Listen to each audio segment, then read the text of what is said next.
And I think it is time for us to get started.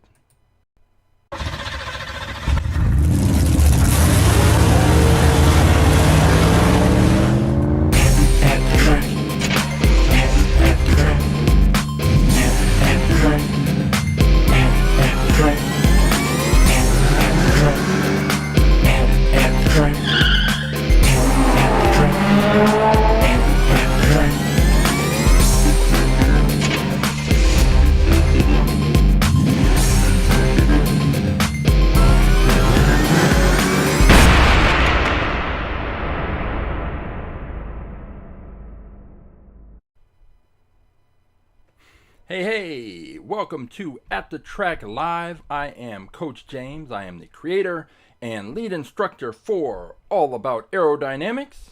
What is All About Aerodynamics, you ask? Glad you asked, even if you didn't ask. All About Aerodynamics is a science program where I use Hot Wheels cars to teach kindergarten through 6th grade students about physics, about aerodynamics, about drag, about lift, about Isaac Newton and his 3 laws of motion, about potential energy, about kinetic energy, about elastic energy, about a whole range of science and physics related topics. I also give them information about the scientific method and how that is something that can be used to solve problems outside of the classroom throughout their lives. And we have fun, we learn some science, but then I bring in about 400 different Hot Wheels cars, and each student selects a Hot Wheels car they think would be fastest in a series of races based on everything that they have learned in the program. Once they have selected their cars, they examine their cars, they weigh their cars, they take pictures of their cars, they enter additional information about their cars into a spreadsheet, the year it was manufactured, etc. And then, after all of that information is cataloged, after they've observed their cars, then we take the cars to the track. Students set up a tournament, and on our 1/64th scale quarter-mile drag strip, we have races and a tournament, and the students observe how their cars perform. Did their car perform up to or below their expectations? And if they had the opportunity, would they select that car again? Or would they make a different selection based on the observations they've made? So the program is a lot of fun. Let's see what's happening here. Got a bit of some kind of a technical issue. See if I can resolve that. While I try to resolve that, how about we take a look at this? Let me get this logo off the screen. Why I am suddenly obscured in the camera view, I do not know, but I am still here. The car that you are looking at is the Draftnator, and if you're wondering about the Draftnator is, let me see, hang on, I've got to get this camera situation corrected. Hang on, let me try this. That is there. For some reason my camera disconnected, and I am trying to get that fixed right now. Let me try something. Might get a little weird effect on the screen momentarily, but let me restart this. And there is getting that double camera view, but I don't have my camera. Well, I'm going to try and resolve this in the background, but in the meantime, what I'm going to tell you is the Draftnator. That is the car that you are looking at, and the Draftnator is currently our fastest in fleet car. What does that mean? That means that the Draftnator has beaten out all of the cars that I have introduced on AtTheTrack.live over the last month, going into today. If the Draftnator can maintain its status, then it will be 6 weeks in as our fastest in fleet car. And our fastest in fleet car, let's see, hold on.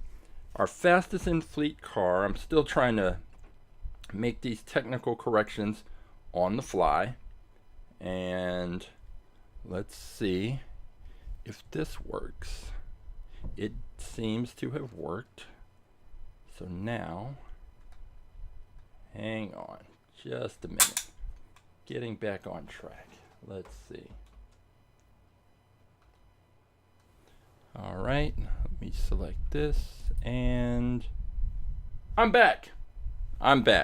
Okay, now this is one of the things with doing a live stream is that technical issues have to resolve them on the fly, and it's resolved. I'm back. So now let's kind of rewind, and I'll tell you about the Draftnator. But before I tell you about the Draftnator, I have to explain how AtTheTrack.live works.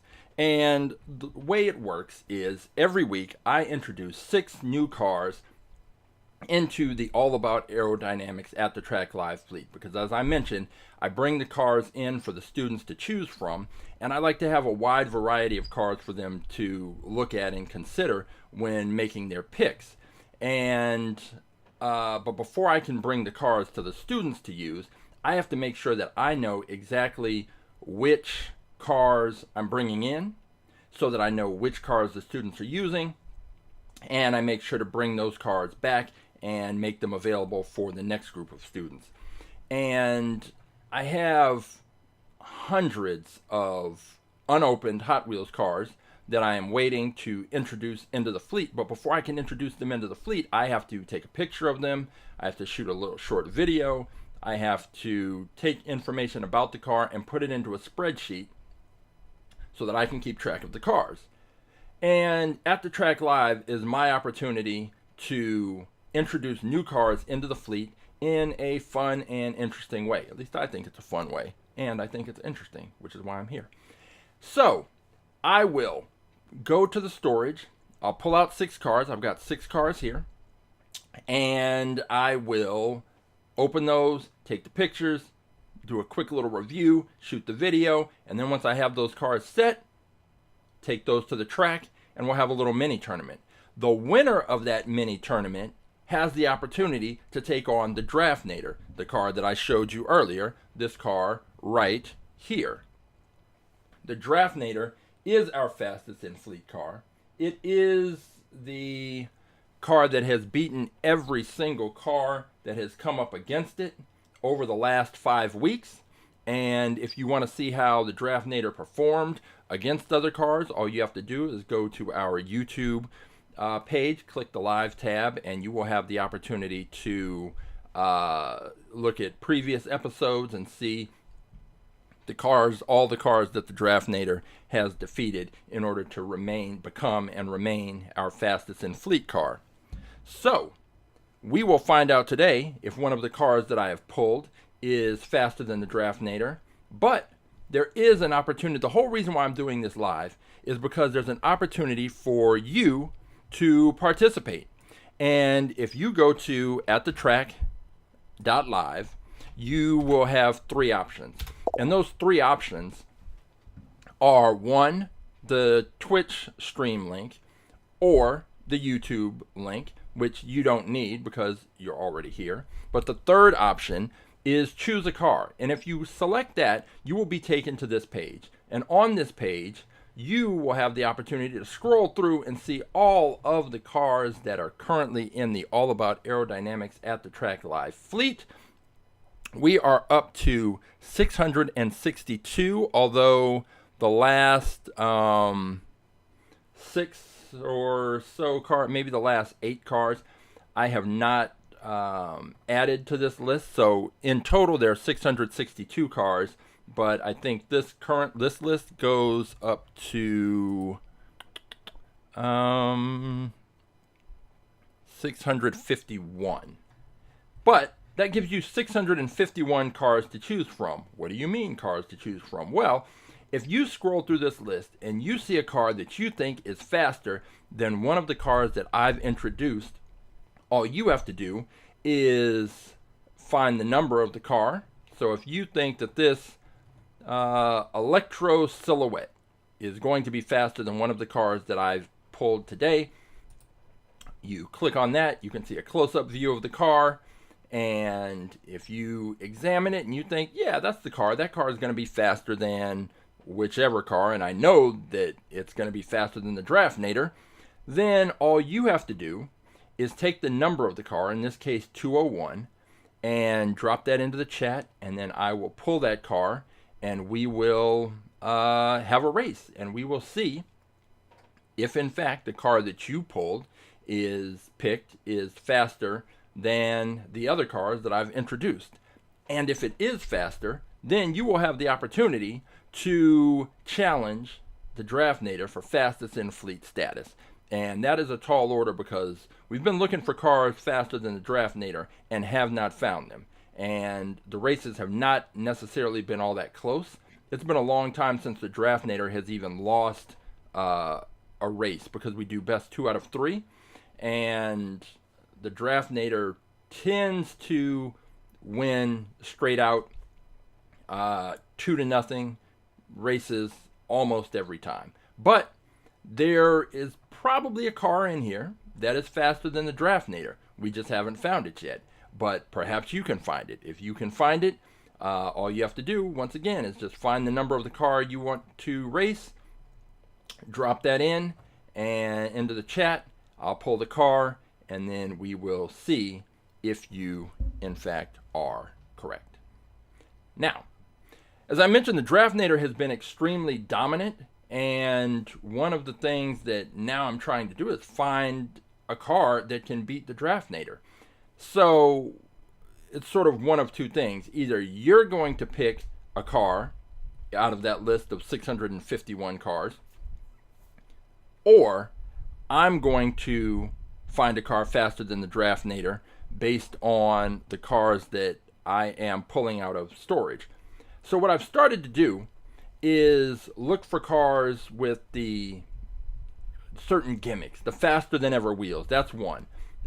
We talked about it last week. So the faster than ever wheels, the gold Hot Ones wheels, certain wheels in different eras of Hot Wheels car manufacturing have this designation, and usually what it means is that the axle on the car is nickel plated and there's less friction, so it spins, the wheels spin more freely, and it should be technically faster.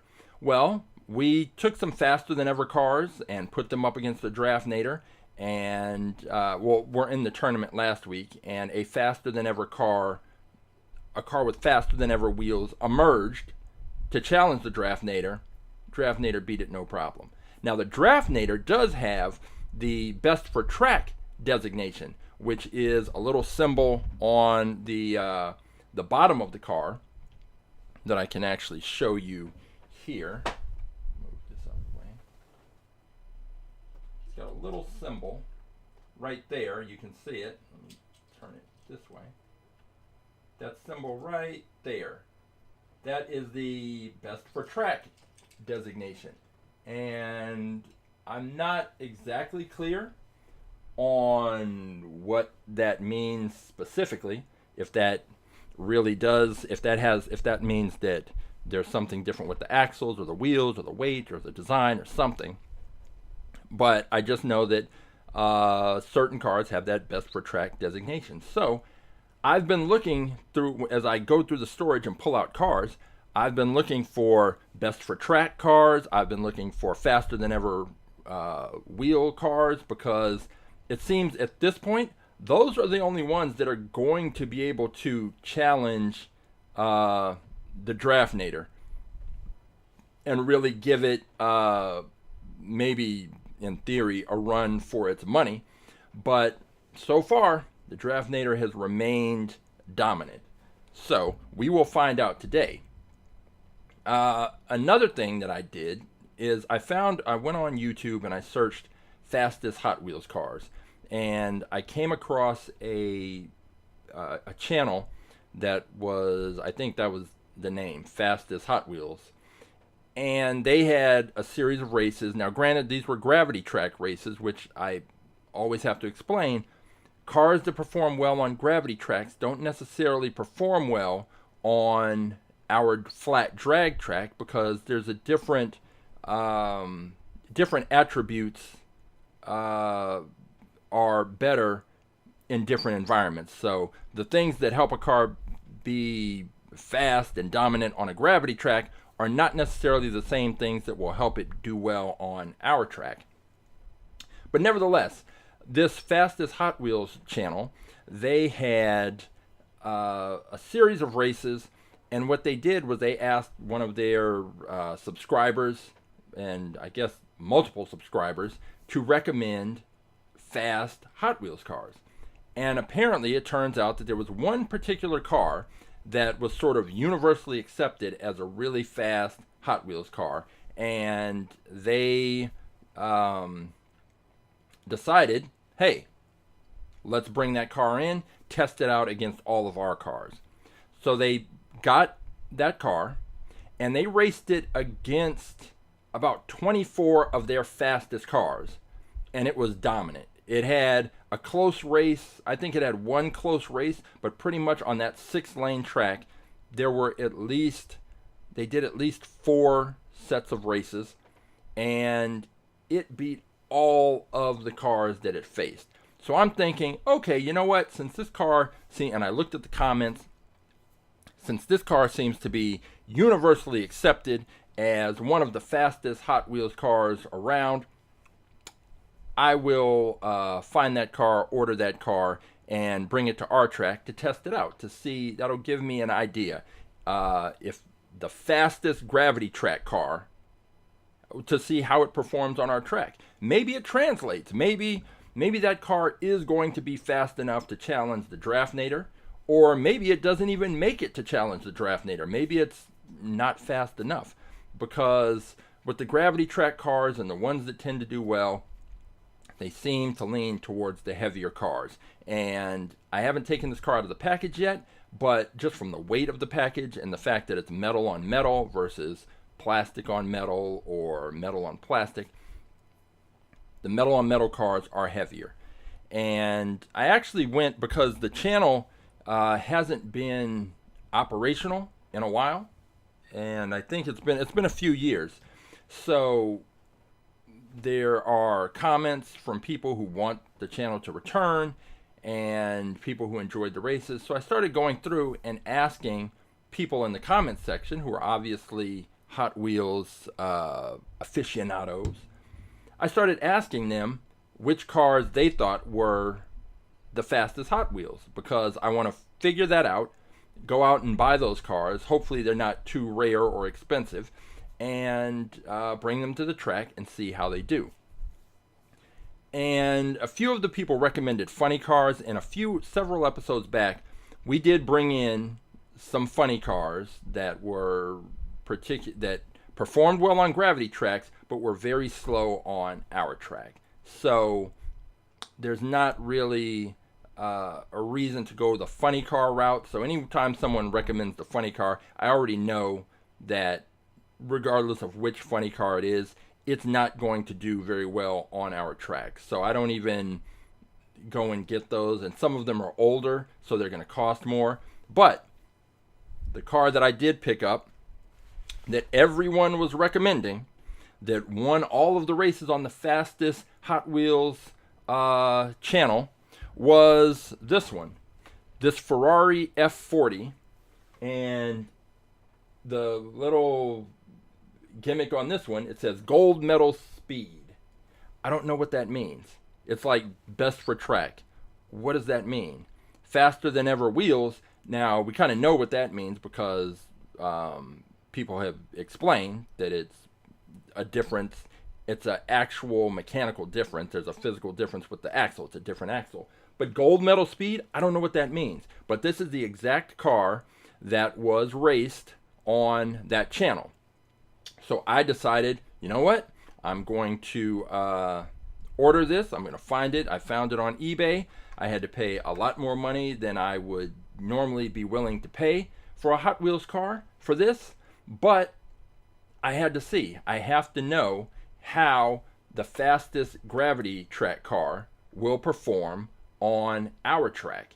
Is it going to be dominant? It may turn out that this car is just as dominant on our drag track as it is on a gravity track. I don't know. I can't wait to find out, but this is the car. And I think before I crack this open, I just want to get a picture of the car in the package here. Might need to back that. Ooh, I just knocked the Draftnator down. Let's see. Trying to account for that glare. And just want to get a, oh, there we go. Gold Medal Speed.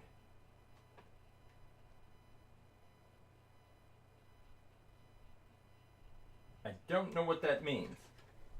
Don't know what that means. But nevertheless, this Ferrari F40 is going to be the first car that we introduced today. And let me dropped this out of the way. There we go. All right, so Ferrari F40. This is what year? What year? Let's see on the bottom. Here it looks like 1988 is the year. So the Ferrari F40, the gold medal speed car, is going to be car number 653. And let's crack this open and take a look at it.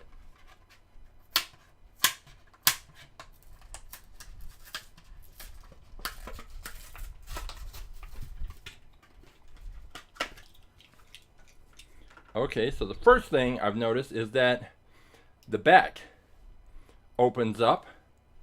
That's kind of cool. Nice little feature. Let me go ahead and weigh this since I was mentioning that weight could be a factor. This car is 50.8 grams, which would make it one of the heaviest cars that we've ever raced. There was a GTO wagon that was in a special series from a couple of weeks ago. That one was particularly heavy, but it was a much bigger car. And just for comparison, the Draftnator weighs 32.4 grams. So that size and that weight discrepancy is going to probably, presuming the Ferrari even makes it far enough for that to become a factor. Let's get this video of the Ferrari. Actually, let me stop that. I don't have it lined up on the over the light properly. So now let's try this again. So I always shoot the video of these cars because there is an online version of All About Aerodynamics, and the students are not able to view the cars in person, and so the video helps them see all the angles of the car. And I think the main thing that is going to hurt this car is that weight. Let's see, Ferrari F40, and what year did I say? I think I said 1988. This is car number 663, and it again, if you go to fastest Hot Wheels cars on YouTube, you can see the races, the series of races that I'm talking about, where this car just destroyed the competition. And I mean, it's already set up well, because look at the back end. I always talk about the back end. It's got a flat back end, a lot of surface area to press up against the launching block, so it should get a good push. It's got the, looking at these where it says gold medal speed wheels, I'm gonna go ahead and just take a guess that the gold medal speed wheels are similar to the gold Hot Ones wheels or the faster than ever wheels, that there's some actual physical difference, some mechanical difference. Maybe the nickel-plated axles come into play once again, but I'm not sure.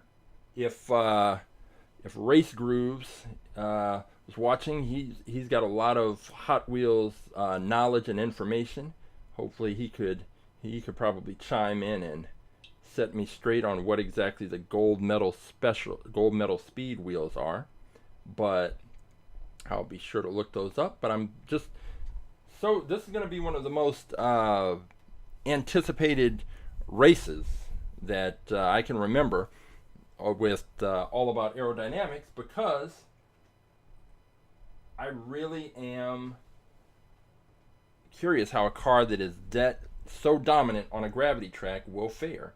And we've had a few others that I've seen on gravity tracks that do well, and we've had them race on our track, but never one that seemed, if you just look at the comments, and I searched for this, when I was searching for this car, I ran across other forums where people just seem to universally accept that this car is in the top 5 of fastest Hot Wheels cars. So I will be extremely interested and curious to see how it performs. We've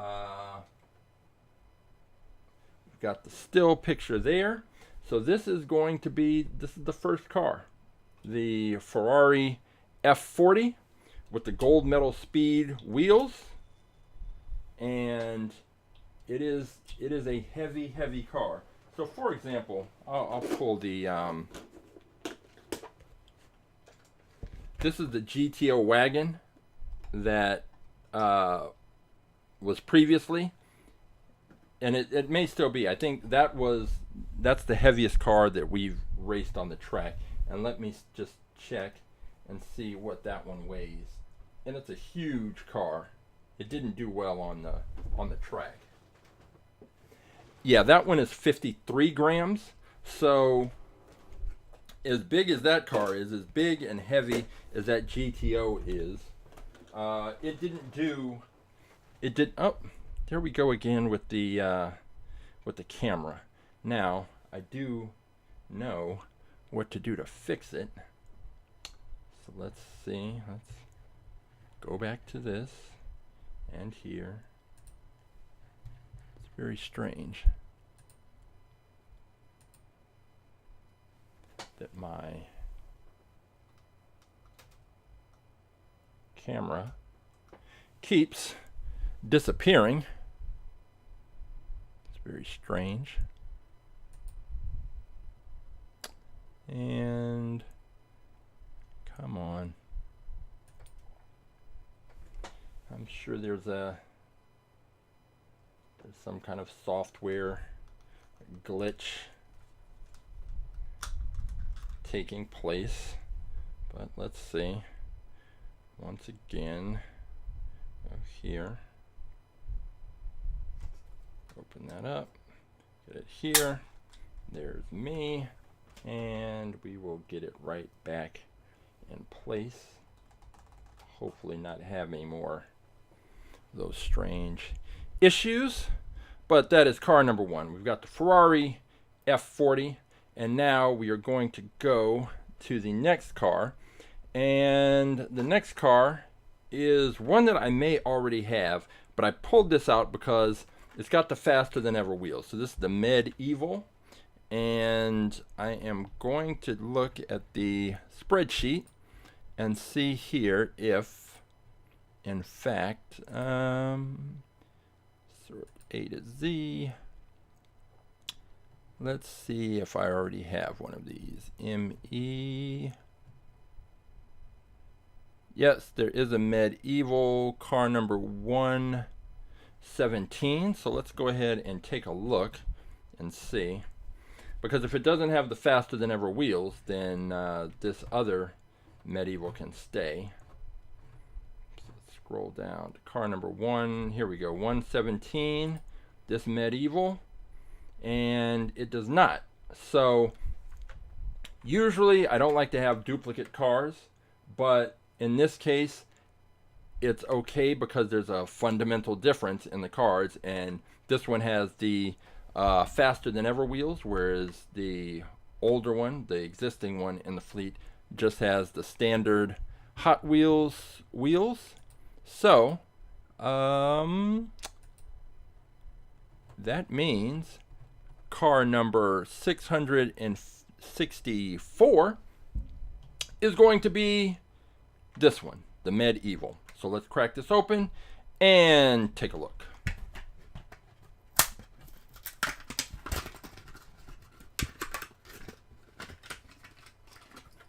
All right, Medieval right here.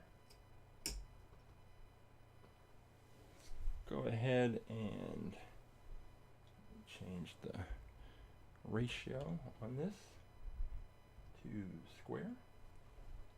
And here we have the Medieval car with the faster than ever wheels. And I'll take the still picture first. There. And it's got that the paint scheme that reminds me of the Golf cards, like especially the I have a GT40 with the Golf livery on there, which I particularly like. So, all right, let's get the Medieval. Let's get some video on this one. As it comes around, lock in that focus. And here we go. So the Medieval, car number 664. This is one with the faster than ever wheels. Med, M-E-D dash Evil.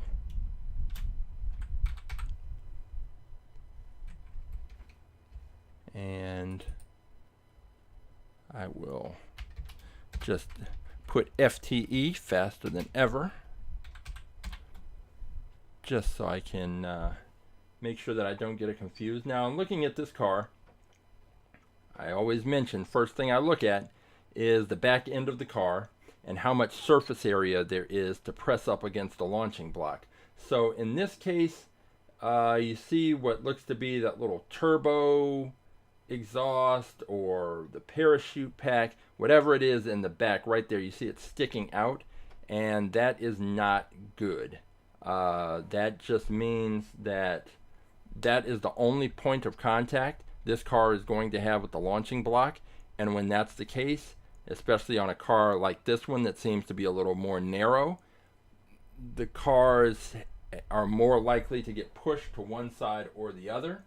And when that happens, they will tend to wobble and crash and fishtail and bounce around the track and not really have the kind of runs that are going to be necessary if they are going to compete with the Draftnator. So let me just check. I'll check the weight on this one, and I also need to get the year, but that is not listed. And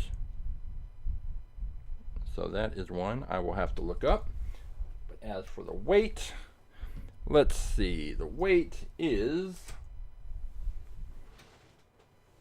35.4 grams. So just a little heavier than the Draftnator, but still not so heavy as to for the weight to be a big factor. Let's see. So we've got those two, and there are. This is a cool. I like this one, but I'm pretty sure I already have one. This is an Indy Oval Zamac car, and Zamac is an acronym, but essentially you're just getting like the raw metal look of the car with there's some painted accents on there, but for the most part it's just metal. And I am going to check because I'm pretty sure there is an Indy oval car that has already raced. I really do like this one though. Indy 500 oval. Yep, there is one. It is car number 526. So that means it hasn't been very long that this one has been. Let's go here and look for car 526. I'm always curious because sometimes there's so many cars that even though this one wasn't too long ago, I forget what they look like until I actually see the pictures. So car number 526. Oh, there we go. It's this one. The Indy Oval. And that one, if I had this one before I picked that one up, this one would definitely be the one that made it into the fleet. But I really do like this one. And it's got the best for track designation right here. So I think it's going to have to go. It's going to have to go into the fleet because I wonder if that one has the best for track. I'm trying to just take a look. Usually sometimes there's a symbol indicating that on there, but you know what? I'm in control of the whole operation here, so I'm making an executive decision, and we are going to have 2 Indy 500 ovals, but this one is the Zamac edition with the best for track designation, so I am going to enter it in. We're going to have another challenger possibly for the Draftnator. So let's crack this one open and take a closer look.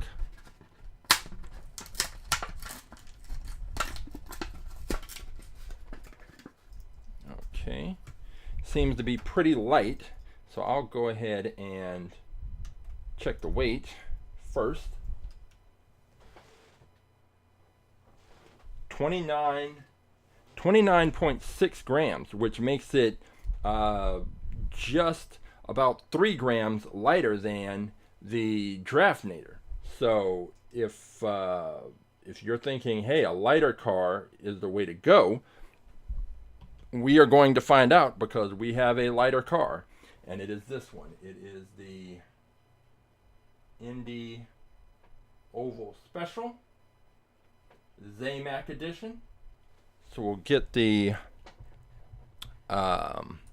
video here, sort A through Z, and then come down and let's see, this is car number 665. And looking at the back end, it's got that wing. It's got those two edges of the wing where you see the 33. Those are the 2 parts that are going to be pressed up against the launching block, and that may be enough because it's spaced out. I'm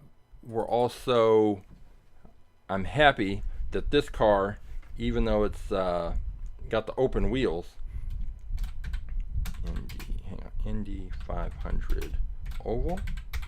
One of the things is you see in the front that there is a piece of metal protecting the wheels. So in the event that this car crashes, it won't suffer the same fate as Forky, the Mustache car, and the Rocket Oil Special that crashed. They were open wheel cars that crashed, and the crashes resulted in the axles being bent and the cars being permanently damaged. So no chance for that to happen with this car because of these little wings protecting the front wheels. All right, so let's get the still picture. And this Zamac Best for Track edition of this car. We're going to zoom in. Right about there. Lock in the focus. And this is a good looking car. I like it. I like that view. And here we go. Got it. Okay, so now we have a light car. It's not only light, but it also has the best for track designation, and we will see if how that plays out on the track. Is the lighter car, maybe that's the answer, to go lighter than the Draftnator. We've had cars that have been light, but they haven't been typically the lighter cars are more likely to fly off the track than the heavier cars. As I've said before, the sweet spot seems to be in that 32 to 36 range, right in there. But let's see, 2011 for the Indy Oval Special. Okay, so we have the Ferrari F40 with the gold medal speed. We have the Medieval, and we have the Indy Oval Zamac best for track. I'll put best for track BFT Zamac edition. All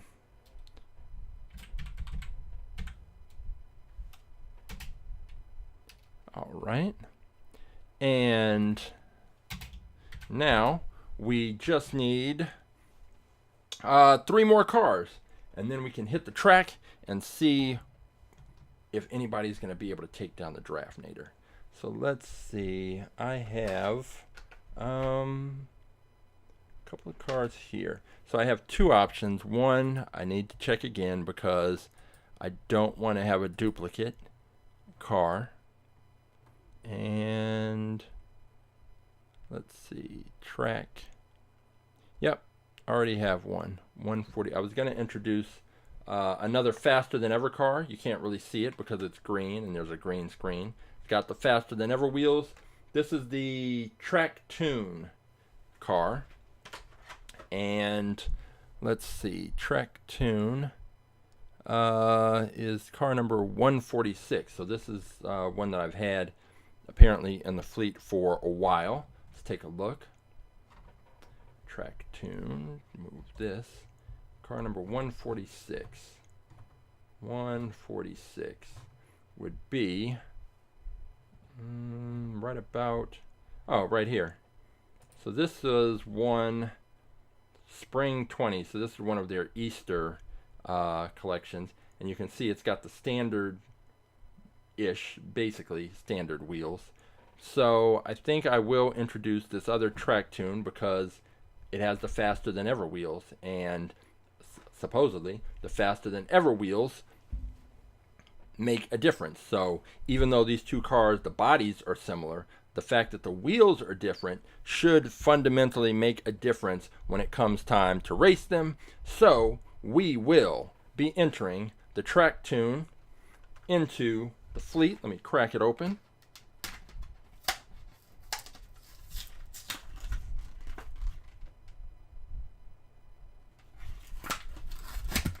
Okay.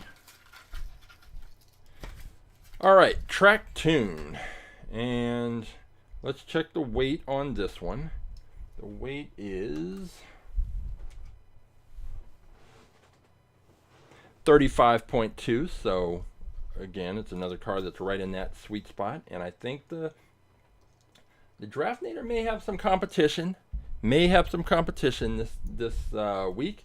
But I have said that before, and it has not turned out to be true. But sooner or later, odds are that we will find a car that is faster than the Draftnator. And this may be it. So let's take a closer look at the Trak-Tune car here. And get a good still picture. Although I'm going to slide in this different background so I can have there can be a little more contrast. All right, just so that the students can get a accurate view of the car, and that looks good.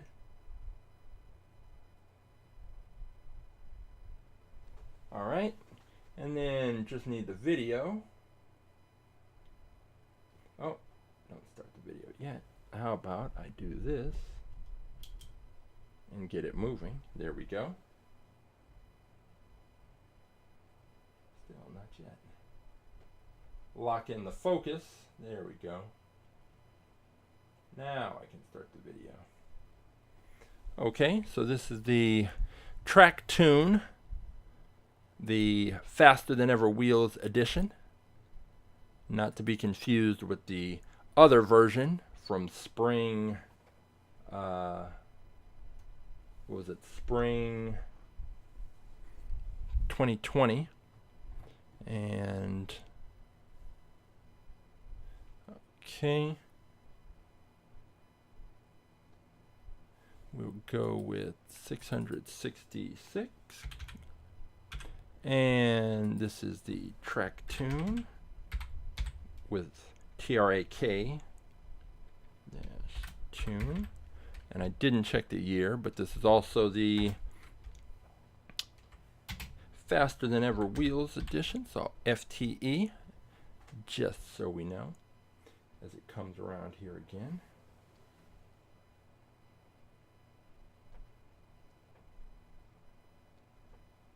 And we will see if this Trak-Tune car with its Faster Than Ever wheels and its weight being just right where it should.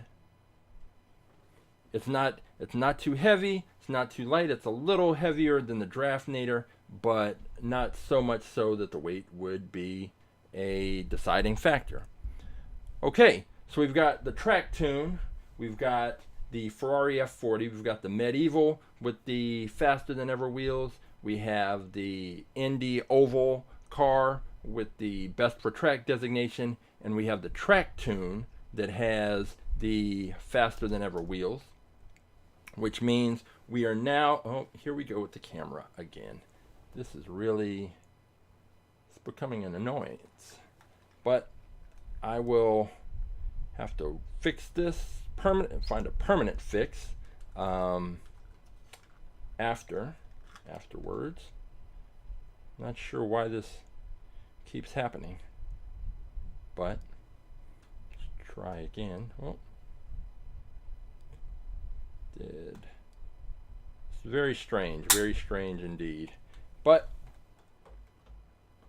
nevertheless, I'll do my best to fix the issues while we're live and see if I can figure it out.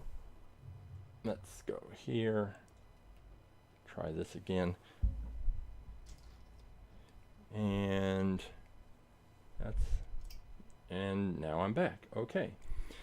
So I may have found a quicker way to resolve that problem. Nevertheless, we have 4 cars, 2 more left. So I saw on Instagram that here in California, in Whittier, California, there is a store, and the name escapes me right now, but I'll put it in the I'll be sure to put it in the notes on when I post the video. But they sell used toys and collectibles, and I went in and I was looking around, and they have a great selection, all kinds of old toys and obscure and rare items. But they also had Hot Wheels, and I was looking through the Hot Wheels and found 2 that they just appealed to me, and that's for most of the Hot Wheels that I pick up. It's just I look at them and there's something appealing and I pick them up.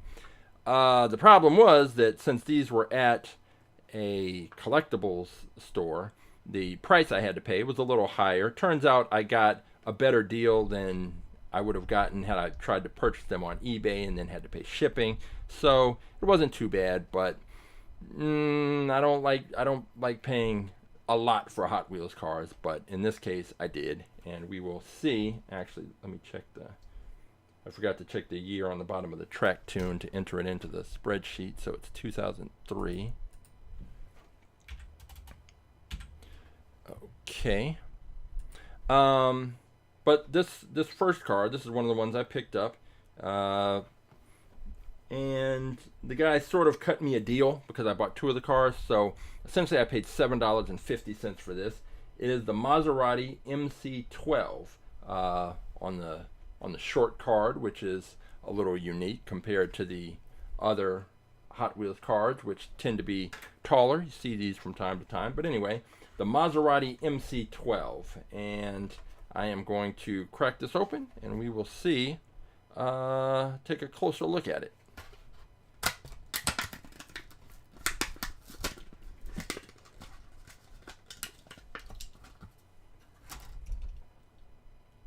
Well, let me check the weight. And this car weighs in at 36.3 grams. So again, not too heavy.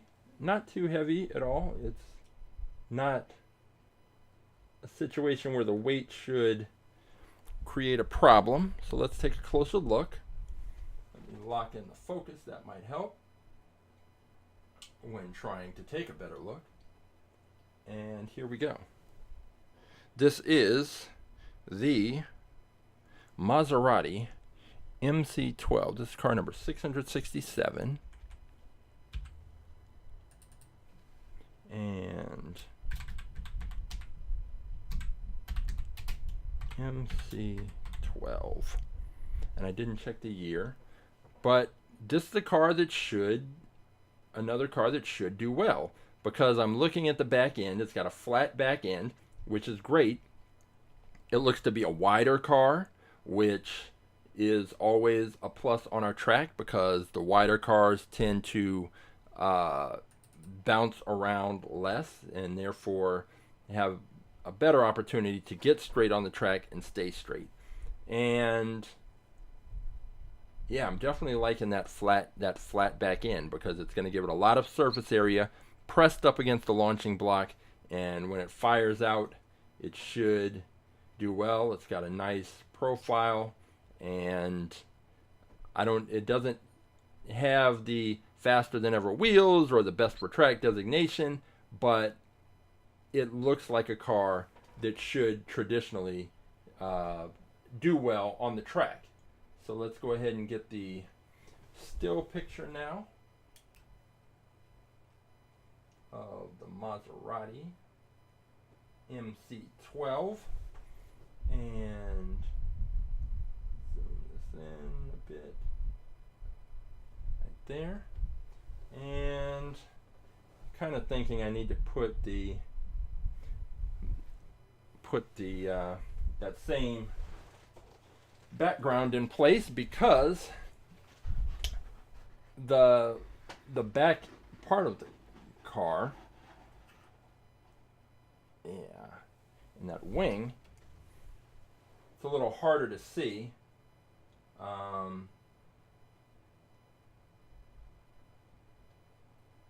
When I don't have a contrasting background. So let's kind of turn it a bit.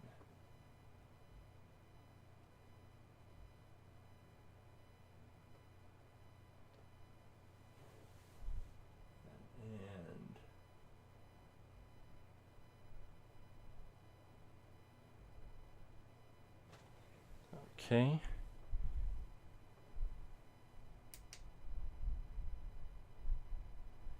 And get rid of that strobing effect. And here we go with the Maserati.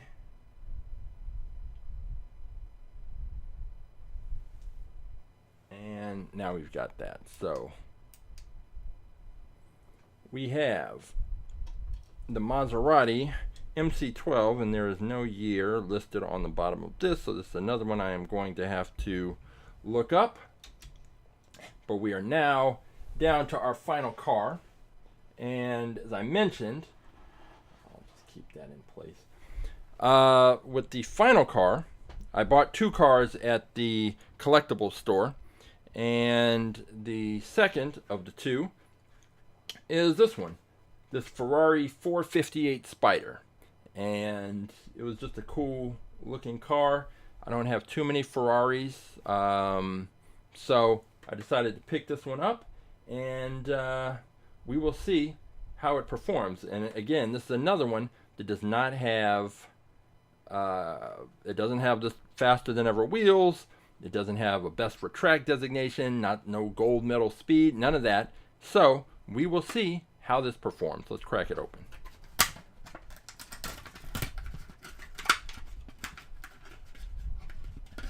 Okay, I will check the weight. This one is 34.1 grams.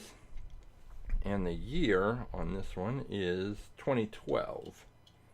So let's go ahead and put this right here.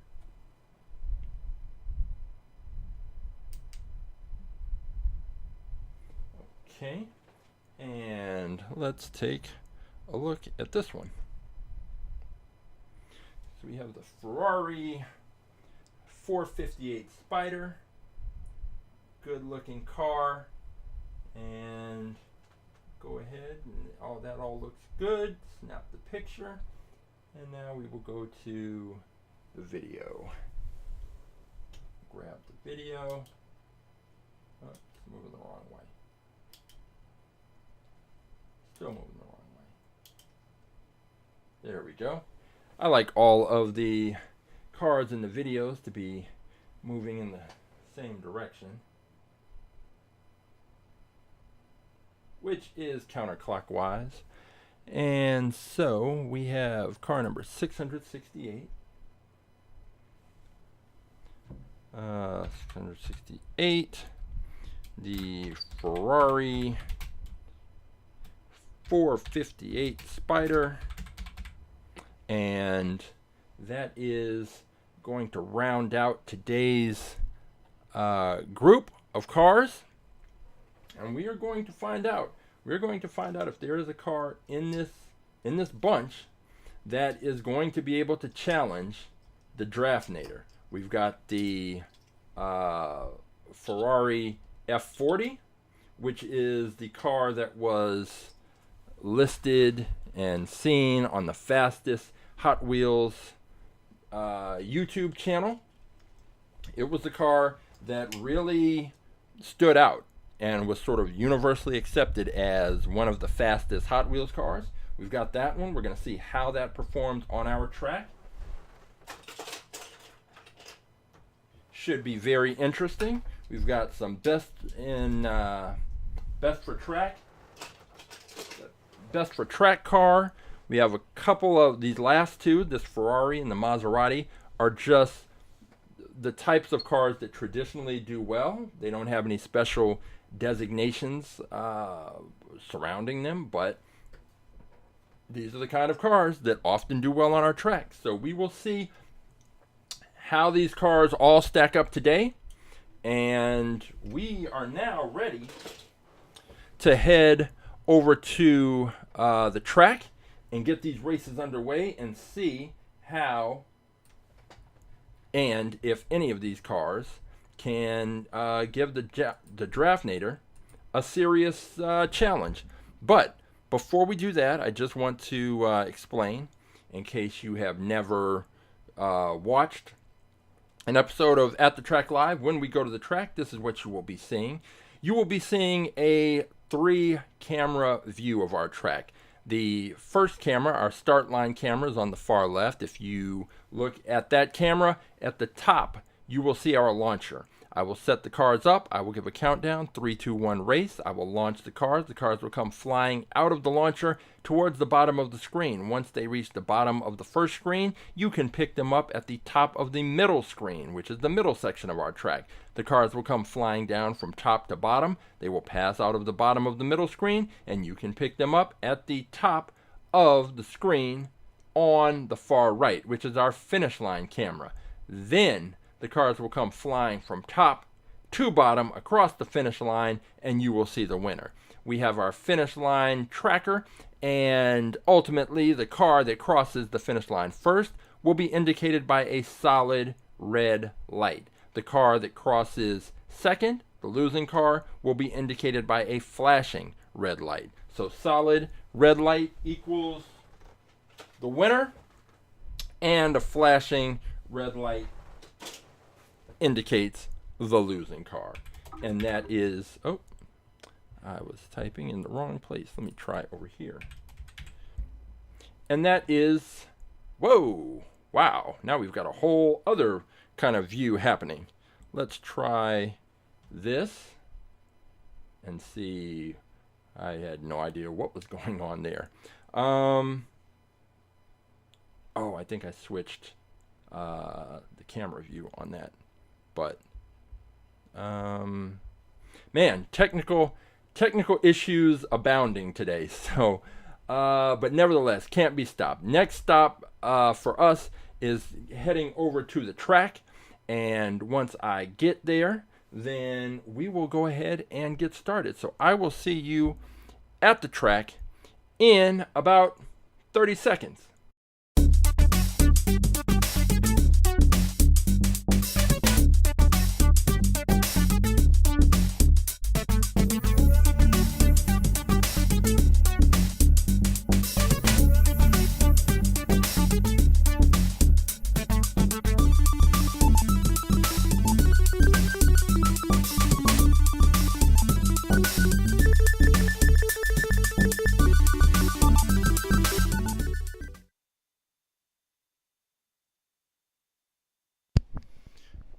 Okay, so here we are at the track.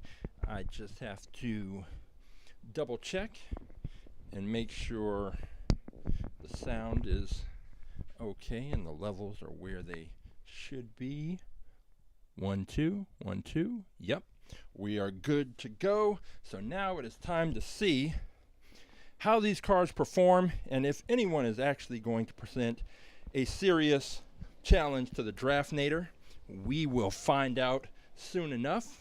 Let's go ahead and take a look at the cars we've got and see which cars are going to race off the bat. So, how about we go with we'll go Medieval versus the Indy Oval car, the Zamac with the best for track designation. So the Zamac part of the car should not really have any influence over the performance of the car. That's just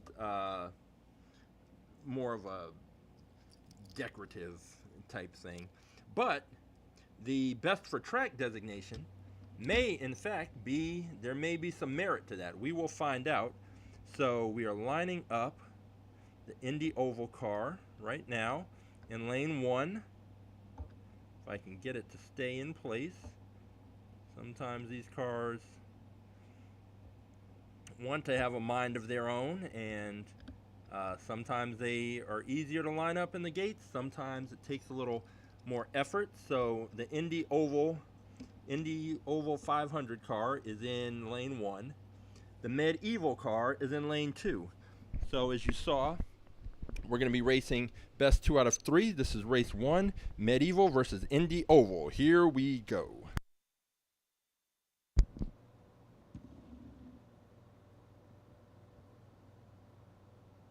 Three, 2, 1, race. And the Medieval car crashed out of the gate. And if you remember, the Medieval car had that little parachute, rocket, turbo, exhaust thing in the back. And I mentioned that was going to give it a small point of contact with the launching block. And cars that have a small point of contact with the launching block tend to do what the Medieval car just did. They get pushed off to one side or the other. And in the case of the Medieval car, they crash. But with our track rules, crashing one time just means that we restart the race. And we are going to restart this race. Now, if the Medieval car crashes a second time, it is disqualified. And the reason for disqualifying the cars is because if a car crashes twice consecutively in the same way, most likely there's some problem with the car and our track, and there's not a problem with the track. It's just the design of the car is not really compatible with performing well on our track, and ultimately running the races over and over is not going to result in a different outcome. So if the medieval car crashes, it's eliminated. So here we go, redoing race number 1, medieval in lane 2, Indy Oval 500 in lane 1.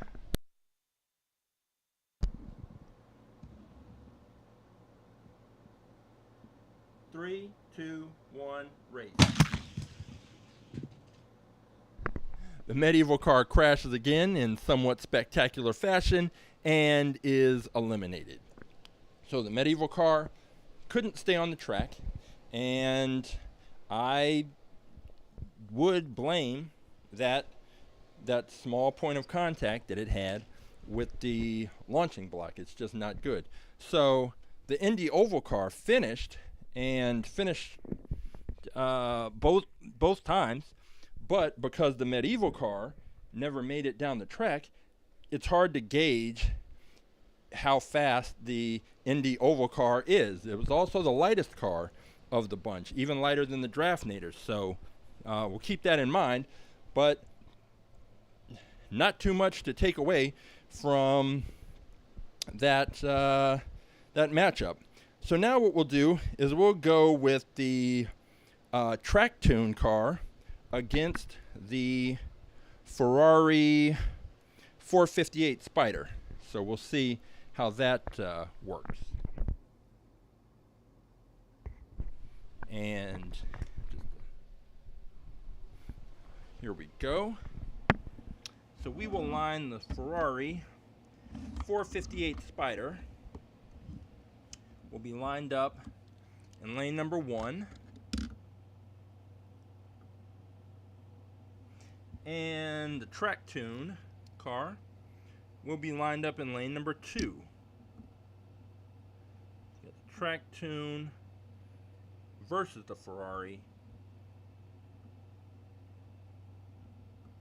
Get them pressed in right where they need to be. Okay, here we go. Race 1. This is the Ferrari versus the Trak-Tune. Here we go.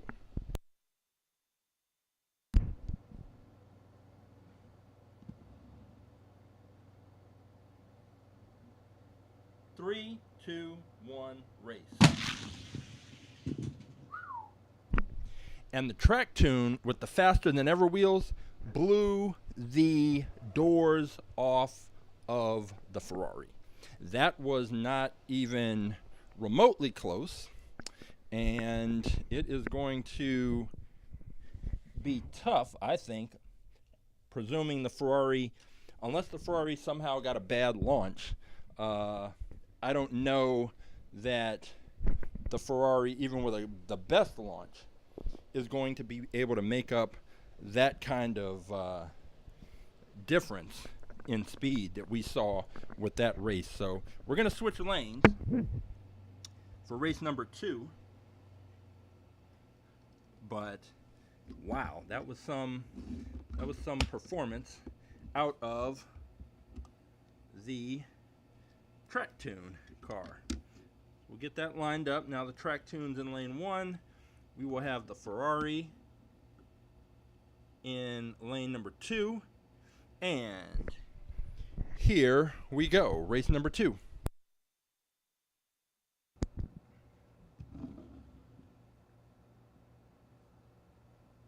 Three, two, one, race. Ho! Okay, so that the Ferrari turned it up a notch, and that race was much closer, but the Trak-Tune car still took the win. And barely, because from my vantage point at the start line, that race looked particularly close, and I needed the red indicator lights to tell me exactly which car won. Now let me see. I'm going to there is just a slight adjustment I'm making with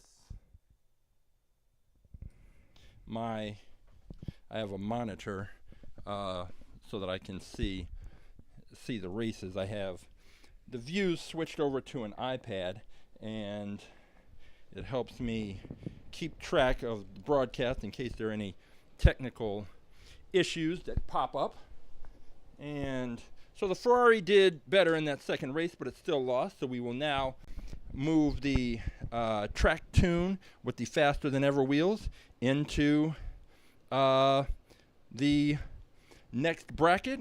And our next race will be the Ferrari F40, the one that was so dominant on the gravity tracks against the Maserati. And we will find out if the hype was real. Or, not that the hype isn't real, because it is a fast car, but does it translate to our track? That is the key.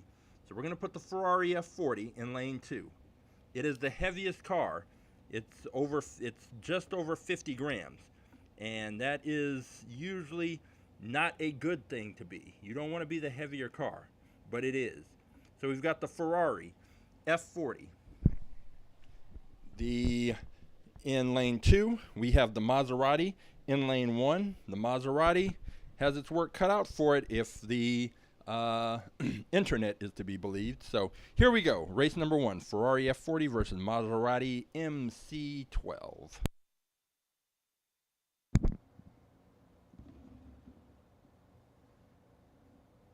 Three, two, one, race. The Ferrari takes it. That was close because the Maserati had a bit of a lead, and then the Ferrari had to come back. They were pretty close to each other, but in the end, the Ferrari pulls it out.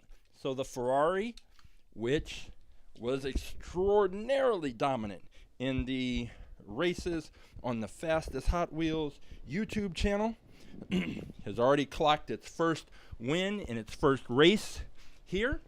But now the cars will switch lanes, and we will see if the Maserati can pull out a victory, or if the Ferrari is going to be moving on.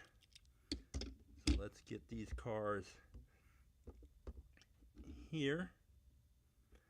Okay. And we'll get the Maserati there.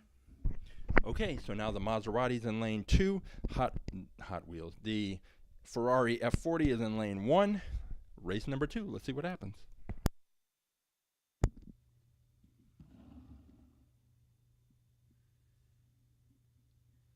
3, 2, 1, race.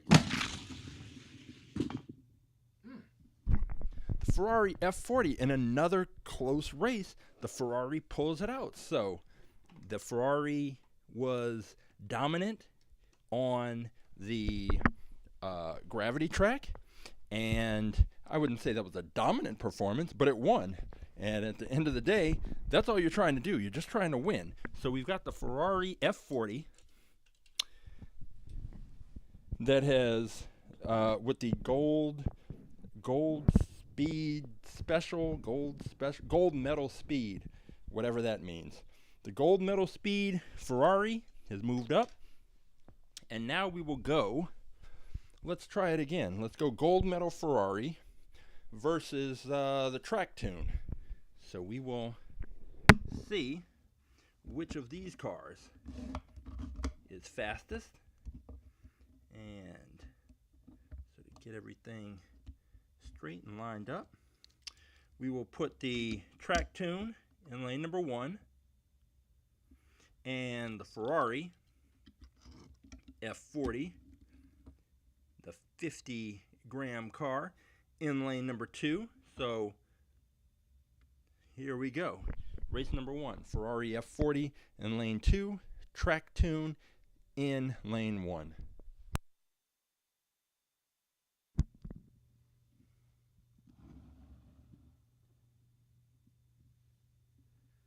3, 2, 1, race. not particularly close, but not a blowout. But the Trak-Tune car with the faster than ever wheels did take that race, and so we will line it up again and see if the Ferrari F40 has what it takes to force a third race, or if it's just going to go out like that, one and done. We will see. So here we go, switching lanes. The Ferrari will be in lane number 1, and the Trak-Tune car sliding over to lane number 2. And we will see, can this Ferrari, this 50-gram Ferrari that is a downhill gravity track champion, can it come back to beat the Trak-Tune car on our track? Here we go. Race number 2.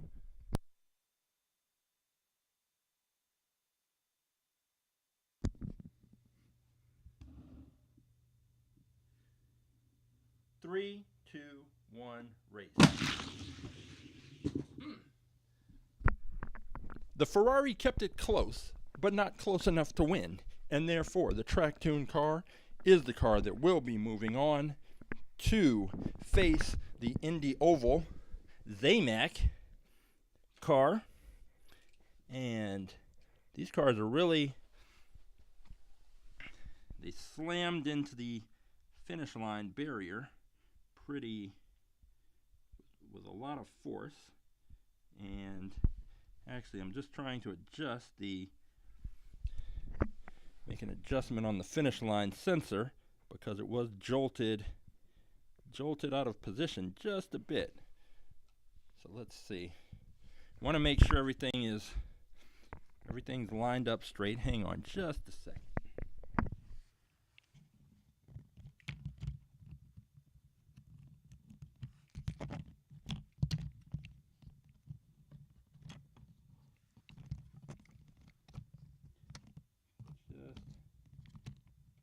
All lined up there and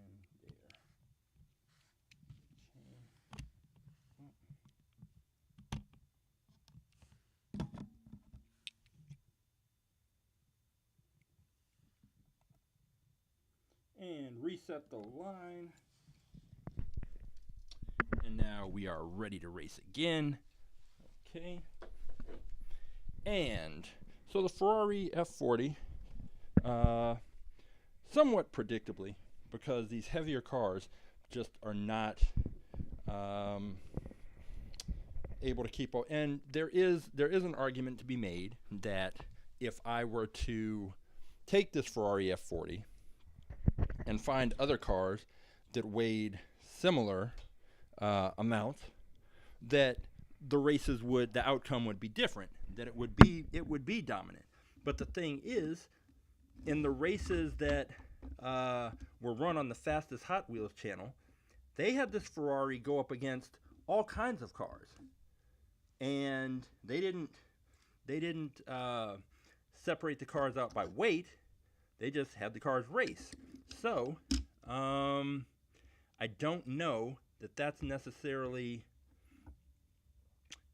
an excuse that this car would be more dominant if I factored in. Yes, if I put it up against that GTO station wagon that was 53 grams or whatever, it would probably beat it, yes.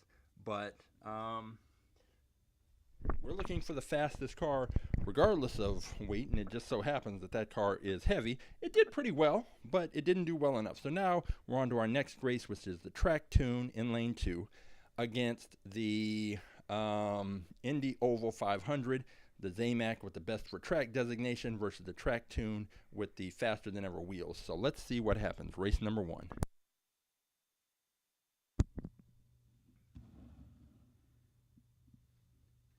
Three, two, one, race.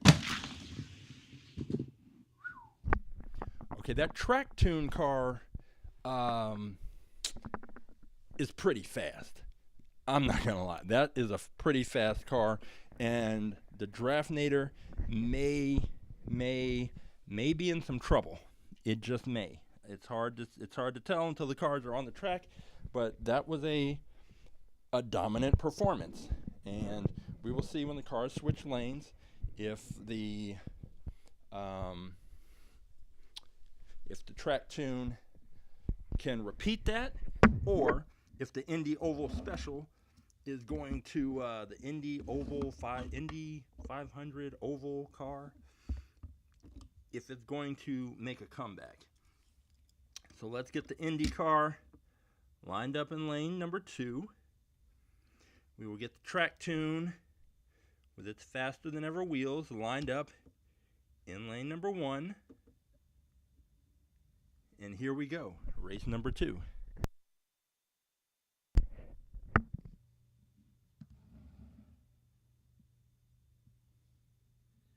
Three, two, one, race. And the Indy car crashed, but fortunately, because it has the guards in front of the tires, the axles didn't get destroyed, which is what happened with the other open wheel cars the last few weeks. Forky, the Mustache car, the Rocket Oil Special, all of those slamming into the barrier. That did not help them at all. The Trak-Tune car, of course, finished the race. So let me go pick that up, bring it back, and we will restart things.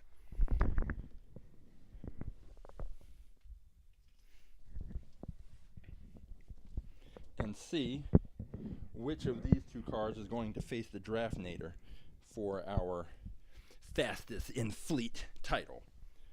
So get Trak-Tune lined up once again in lane number 1, and that looks good. Okay, so here we go. Race number 2, Trak-Tune in lane 1, Indy 500 Oval in lane 2.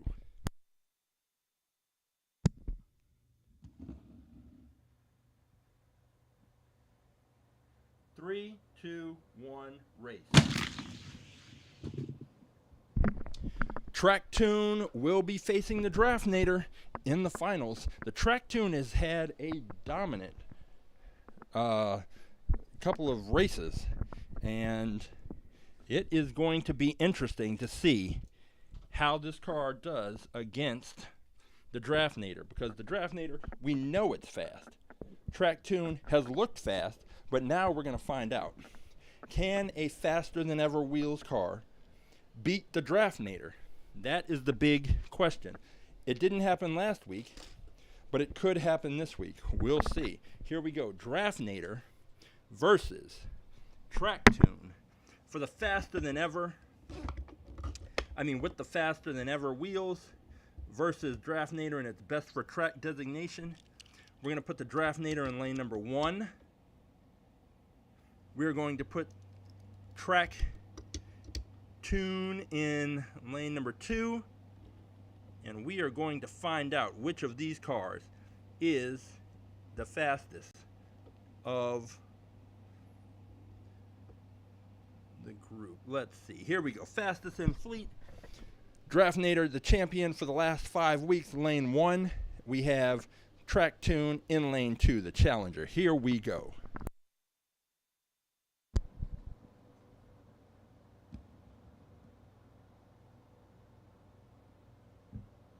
Three, two, one, race. Oh! Trak-Tune beat the Draftnator in the first race. That was extremely close, and I thought the Draftnator might be able to pull it out, but it did not. Trak-Tune takes the first race and is 1 win away from becoming our new fastest in fleet car. The Draftnator really, the last few weeks, has not even really had serious challenges from other cars. So it's got to be somewhat of a shock to see a car beat the Draftnator. And I am surprised, but the Trak-Tune has been putting in some pretty outstanding runs, and if it has one more in it, it will be our new fastest in fleet champion. But the Draftnator is not done yet. The Draftnator has to come through. Has to. Okay, here we go. Race number 2. Trak-Tune with the faster than ever wheels is in lane 1. Our champion, the Draftnator, is in lane 2 with the best for track designation. If Trak-Tune wins, it is the new champion. Here we go. Race number 2.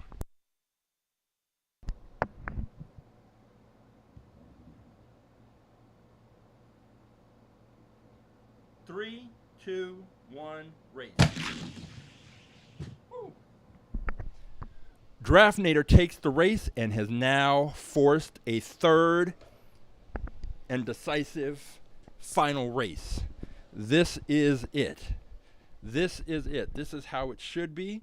The champion pushed to the limit by the challenger, and we are going to find out if the Draftnator can hang on and take it for a 6th time, or if we are going to have a brand new champion crowned. Here we go. The cars will switch lanes back to their original positions. The Draftnator will be coming out of lane 1. Trak-Tune will be coming out of lane number 2. So let's get these cars lined up, because this is going to be one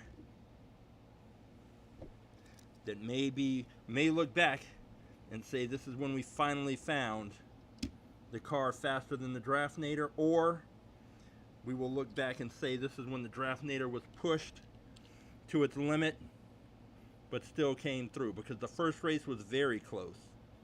The second race, the Draftnator took it. And now we are going to find out which of these two cars is going to move on and represent All About Aerodynamics and AtTheTrack.live as the fastest in fleet car. And the Draftnator, I just need to get it lined up properly in the starting blocks. And while the Draftnator is being a little fidgety in the blocks, Trak-Tune is set and ready to go. Here we go. Race number 3. For the title, for the championship, for all the prestige, here we go. Draftnator lane 1, Trak-Tune lane 2. Here we go.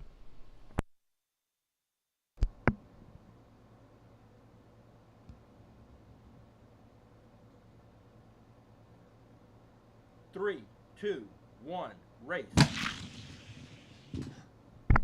Have a new champion. Trak-Tune took that race with ease, and there is a new fastest in fleet car. It is Trak-Tune with the faster than ever wheels, taking the title from the Draftnator. And let me gather up the rest of these cars, head back into the garage, and take a look at our new fastest in fleet champion.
Okay, this has been a pretty strange day with the camera issues and the sort of technical hiccups, but the most important part, the most important thing, is that we have a brand new fastest in fleet champion. Excuse me. After weeks and weeks as our champion, after 5 dominant weeks, the question was, would we ever be able to find a car that was faster than the Draftnator? And it seemed that answer was going to be no. We were not going to find that. But it turns out that, in fact, we did find a car faster than the Draftnator. And as I adjust the camera once again, I will get to the bottom of these issues next week, but I'm not going to let any of that take away from the fact that the Draftnator is our new fastest in fleet. I'm sorry, no. The Draftnator has been usurped as our fastest in fleet car, and it is now the Trak-Tune with the faster than ever wheels. So last week I brought in some cars with faster than ever wheels, and it didn't really make a difference. The Draftnator beat those cars. But that was not the case this week, as the Draftnator could not beat out these cars. And it couldn't beat this one. And the faster than ever wheels, it's hard to say there's something to it, because we had multiple faster than ever wheel cars previously that didn't do this well. But the Trak-Tune was the right car, the right time, the right place, and it is our new fastest in fleet champion. How long it will remain that, I don't know, because like I would say with the Draftnator, the odds are that there is a car faster than the Draftnator in that group, because we have 600 and now there are 668 different cars. So the odds are that there is a car faster than the Trak-Tune. But the question is, can we find it? How long will it take to find that car? When will we find it? Where is it? Is it a car that I'm going to have to order off of eBay? I don't know. Is it a car that someone will recommend? I don't know. Is it a car that I have in storage that I will happen to pull out? I don't know. And that is part of the mystery, part of the fun of racing these Hot Wheels cars and getting them added into the fleet. So, we have a new champion. When I go back to this view, I'm going to get this weird... Oh no, it's back. It's back to normal. Everything. Reset the camera, everything goes back to normal. I've got a little bit of troubleshooting I'm going to have to do after this episode, but nevertheless, we have a brand new fastest in fleet car, and we will be talking more about that in the at least for the next week, until we're here next week to see if we can find a car to challenge the Trak-Tune. And if you want to keep up on everything that's happening with AtTheTrack.live and all about aerodynamics, all you have to do is find us on Instagram at AA Aerodynamics. If you want to find out even more information about all about aerodynamics and our science program, and how you can bring our science program to your school, your special event, your organization, then all you have to do is go to our website, aaerodynamics.com, and you can find out more information about the educational aspects of the program, and you can contact me if you have any additional questions or need some more information. And as always, you can find all of this information, all of the contacts, in the link in the bio on the Instagram page, and you can also find a link to our YouTube page in case you're not watching on YouTube. If you're watching on Twitch, Twitch only keeps the streams up for about a week or so, and then it's removed. So all of the archived episodes are on our YouTube channel, and if you click the live tab, you will see a list of the episodes, and I have added in time codes, so you can just jump to reviews of specific cars, jump to the races, or whatever portion of the program you want to see. And let's see, is there anything else that I am forgetting? I don't think so, but remember, if you want to participate, if you want to select a car that you think could be faster than the Trak-Tune with the faster than ever wheels, all you have to do is go to AtTheTrack.live, select choose a car, and then you can look through all 668 cars that are listed. I will be adding the cars from today into the mix, and you can have an opportunity to pick a car, challenge our new cars, and then probably, hopefully, if you can beat those cars, challenge Trak-Tune for the fastest in fleet title. So, for All About Aerodynamics and At The Track Live, I am Coach James, and until next time, I'll see you at the races.